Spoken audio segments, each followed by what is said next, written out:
When the WTA officially named its Match of the Year for 2025, it wasn't a celebration so much as a cultural flashpoint, because instead of honoring a match defined by surgical precision, flowing winners, or technical mastery, the WTA chose a brutal 3-hour and 34-minute Roman marathon between Coco Gauff and Zheng Xinwen that looked, on paper, like everything tennis is supposedly not meant to be. 156 unforced errors, 20 double faults, endless rallies that went nowhere, rhythm constantly broken, confidence repeatedly shattered, numbers so extreme they felt almost satirical. Yet the deeper you look, the clearer it becomes that this match wasn't crowned for how it looked, but for what it represented. Because on the slow, punishing clay of the Internazionale BNL d'Italia, where the balls grow heavy after just a few games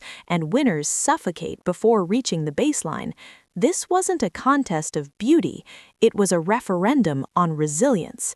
Gauff entered as world number 3, carrying the weight of expectation, marketability, and unfinished business after multiple Rome semifinal exits, while Zheng arrived as a rising force, a symbol of a new era and a new audience, playing her first semifinal at this tournament with nothing to lose and everything to prove. And what followed was not tennis as art, but tennis as endurance sport, a grinding psychological tug-of-war where every break of serve felt temporary, every hold felt stolen, and momentum changed hands so often that neither player could ever settle into comfort.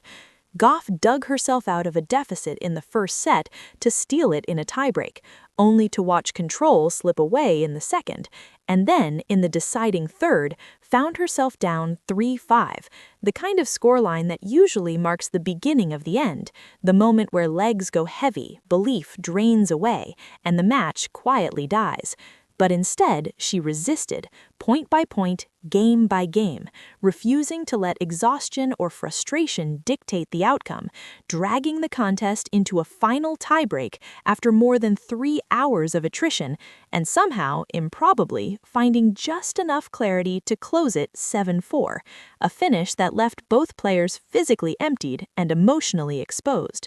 What inflamed the controversy even further was Gauff's own post-match honesty, openly admitting the level wasn't good, calling the tennis ugly, blaming the slow conditions and heavy balls, essentially validating every critic who claimed this match was an error-filled mess. And yet that candor only highlighted the philosophical divide at the heart of the WTA's decision, because this award was never about clean scorelines or aesthetic purity. It was about sustained uncertainty, emotional stakes, narrative weight, and the rare ability to hold an audience captive for 3.5 hours without ever offering certainty about the ending.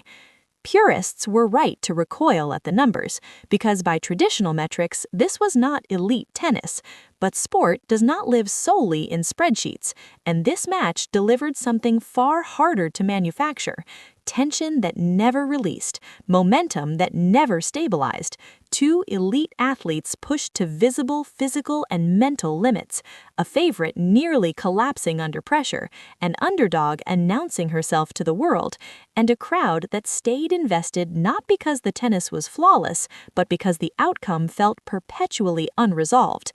In a season filled with technically superior performances, cleaner Grand Slam finals, and sharper tactical showcases, none matched the raw narrative pull of this encounter, and that is the uncomfortable truth that fuels the outrage, because it forces the question of what greatness in modern tennis actually means: perfection or persistence, elegance or endurance, beauty or belief.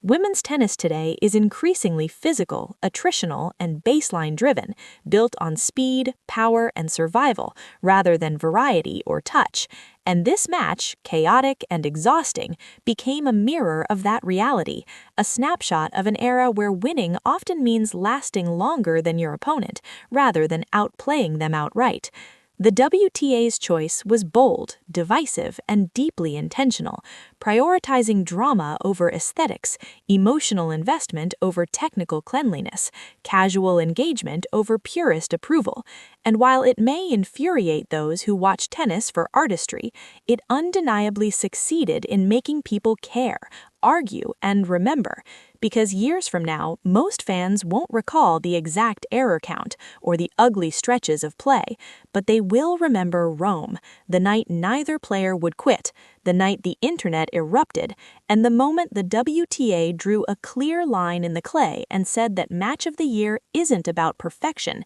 it's about being impossible to look away from.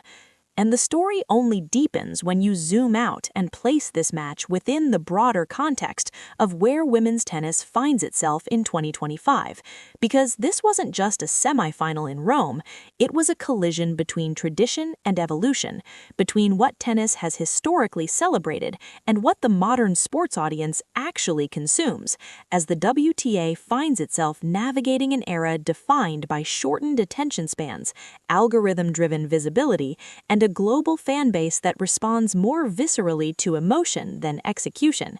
This match forced everyone to confront an uncomfortable reality that technical excellence alone no longer guarantees cultural relevance, because while purists dissected forehands and error counts, millions of casual viewers were glued to the screen watching Coco Gauff teeter on the edge of collapse and refuse to fall, watching Zheng Xinwen push a global star to the brink in her first Rome semifinal, watching two athletes visibly wrestle not just with each other, but with fatigue, doubt, pressure, and the suffocating slowness of the clay at the Internazionale BNL d'Italia, where every rally felt like it might be the one that finally broke someone.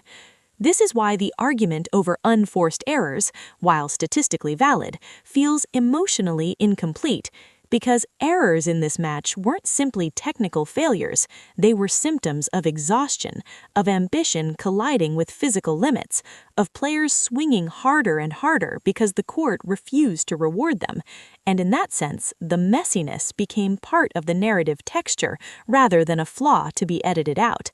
Gauff's eventual loss in the final only reinforced the mythic quality of the semifinal, turning it into a self-contained epic where everything was spent too early, where the price of survival was paid the very next day, while Zhang, despite defeat, emerged with her reputation elevated, no longer a promising name, but a proven contender, capable of dragging the biggest stars into deep water and holding them there.